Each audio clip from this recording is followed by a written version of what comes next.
Hello, good morning children. Welcome to today's session of online class of Sri Gokulam Guruvayur. Children, today we are going to discuss a new chapter from accountancy, that is accounting for share capital. It is a very important chapter from the exams point of view, as the 8 marks, that is the maximum marks of accountancy, is from this chapter. So right from the beginning, you have to listen to the class properly, make a proper note of this chapter and practice the proper chapter properly. So let us listen to the class now. Hello children. Today we are going to discuss about a new chapter, that is from company's account. Name of the chapter is Accounting for Share Capital. Children, we are familiar with the joint stock company, which we studied in our +1 business study class.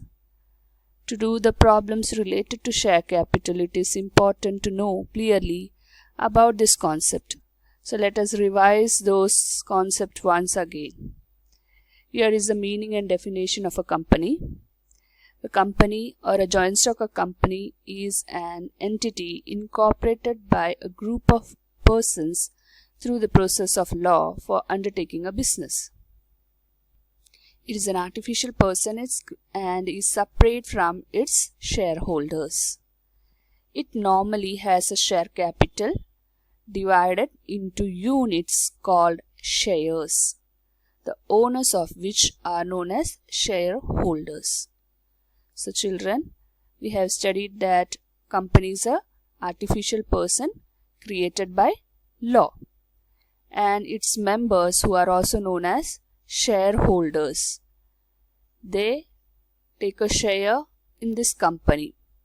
So the share capital of the company is divided into small units, which is known as shares. Let us see one of the definition of a company. A company is an artificial person created by law, having separate entity with a perpetual succession and a common seal. Now let us see the characteristics of a company. The first point is incorporation. Do you remember how does a company get incorporated? Yes, it is through the process of law. So a company is an artificial person established through the process of law. Then second point is separate legal entity. A company is an artificial person having a legal entity separate from its shareholders. So being it have a separate legal entity, it can own property, it can enter into contract, it can conduct the business, and it can sue or be sued for its debt and actions. The scope of the activities and the working of the company is regulated by the Memorandum of Association and Article of Association, as well as the provision of the Companies Act. The third point is perpetual existence.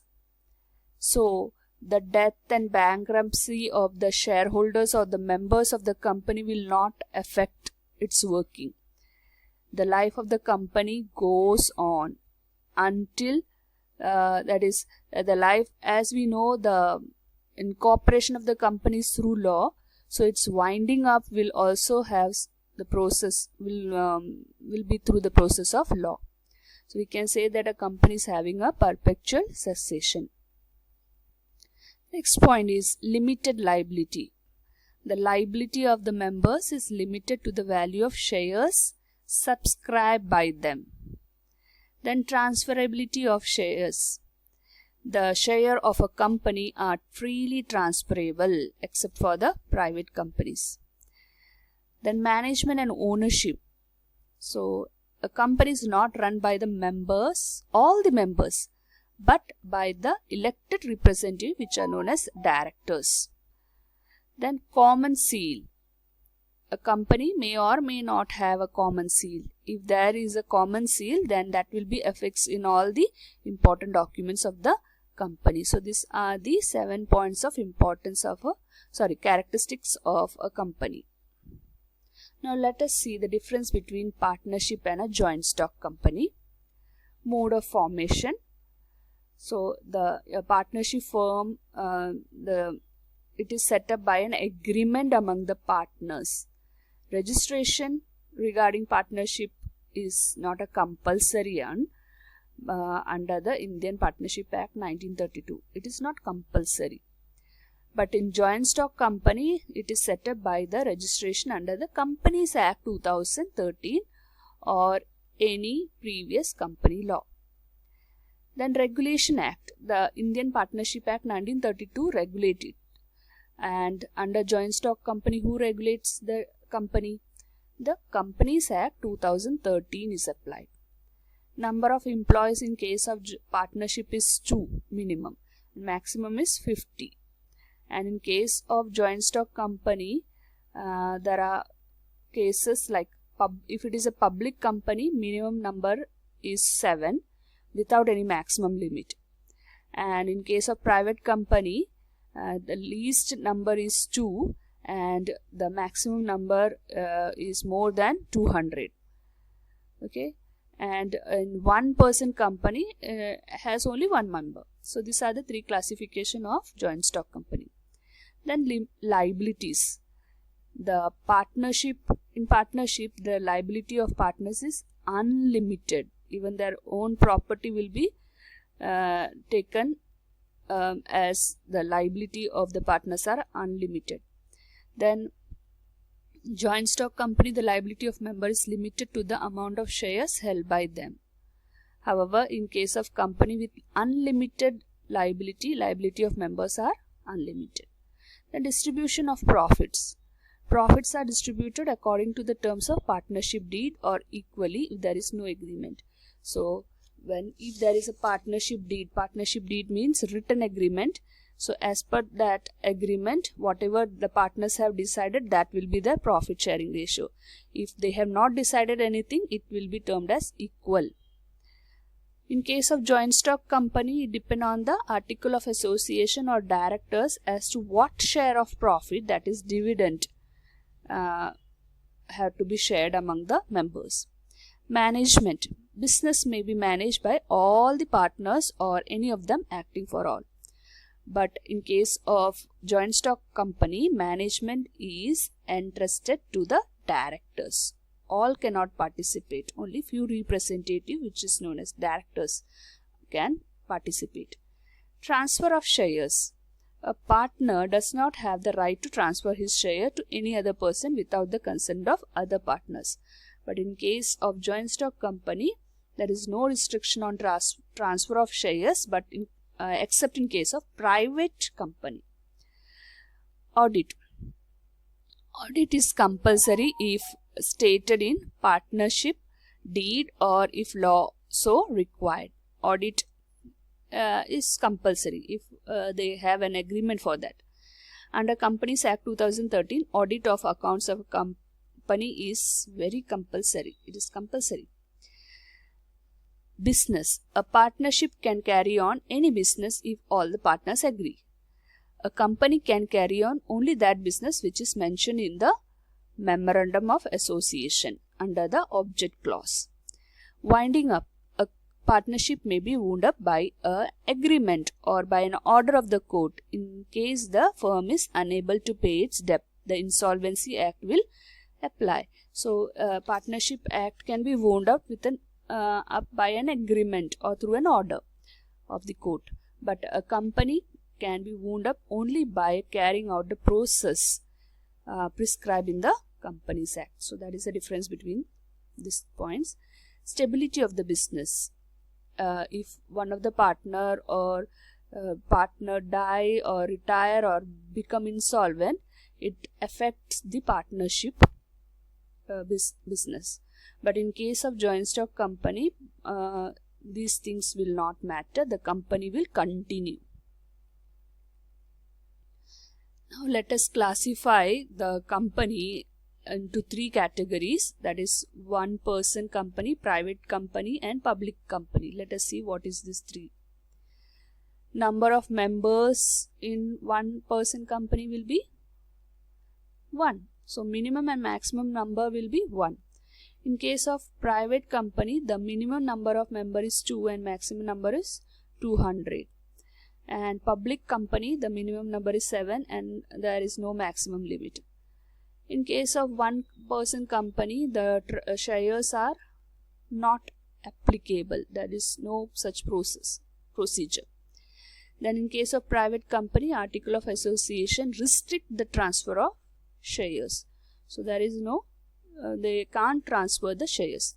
And in case of public company, transfer of shares is usually without any restrictions. Prospectus, not applicable because they don't issue the shares. Regarding private company, prospectus need not be issued. In case of public company, prospectus must be issued to invite public to subscribe for the shares. If not, a statement in lieu of prospectus is filed with the registrar of the company. Children, this prospectus means it is an invitation given by the company to the public and inviting them to take the shares of that company. The next is subscriptions of share. Shares cannot be offered to the public. So in one person company, there is no provision of offering the share to the public. In private company also, shares cannot be offered to the public. But in case of public companies, shares can be offered to the public. So name itself is their public company. Then article of association, special article of association is necessary over here. Here also special article of association are necessary, but in case of public limited, you know that table F given in the Companies Act 2013 may be adopted. Next is number of directors. Here 2 directors at least should be there, and maximum limit is 15. In case of private company, 2 directors and maximum limit is 15. In case of public company, maximum directors are at least 3 and not more than 15. Then allotment of shares. Here there is no such applicable. It is not applicable over here. Shares may be allotted as the director decides. So how much shares is to be allotted, that decision is taken by the director. In case of public company, shares can be allotted only if the minimum subscription has been received. So if we have received the minimum subscription, then only we can allot the shares to the public. Public deposit. It cannot invite and accept deposit from the public. So it cannot take the money from the public. Here also it is not allowed to collect the money from the public by issue of shares. And here it can invite and accept the deposit from the public. The name. The word OPC, one person company, is used as part of the name. And in case of, you know, that private company, private limited is the name taken as a part of the name. Then in public limited, only the limited word is used. Children, now let us know about the incorporation of a company. Incorporation means how a company get in startup, how it can start its working. So there are 4 steps involved in the procedure for incorporating a company. They are promotion, then incorporation or registration of a company, capital subscription, and commencement of a business. So the first step is promotion. It is the first stage of the company's incorporation. A person or a group of persons agree to start the business in the form of a company.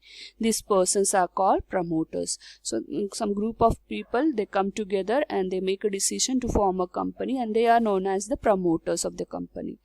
The second step in the process is the incorporation or registration of a company.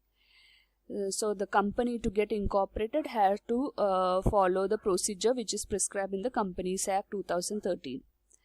The promoter, after getting the name of the proposed company approved from the registrar, he submits the memorandum of association, article of association, and concern of the first director to act as a director, and a declaration that the requirements of the Company Act have been complied with. So after doing these things, the registrar of the company will issue him the certificate of incorporation. So the company thereafter comes into existence. Now the next step is capital subscription and commencement of the business. So a company cannot commence its business or exercise borrowing powers unless a declaration is filed by a director with the register of the companies to the effect that every subscriber to the memorandum of association has paid the value of shares, if any, agreed to be taken by him. The second important thing is the company has filed with the registrar of the company a verification of its registered fees. When this two-step is completed, then we can think about commencement of the business. That is, the business will actually start its working. Now we have come to an end of this topic, today's topic. Today we saw the meaning and definition of a company, characteristics of a company, then difference between partnership and joint stock company. We saw different kinds of companies. We also differentiate the company into one person, private person and public company. Then at last we saw the incorporation of the company. So this is about the shares. More detailed information we can look into. We can continue with our new class, that is new session. So you have to revise the today's topic and go through it properly. So we will meet in the next session with a new topic. Thank you.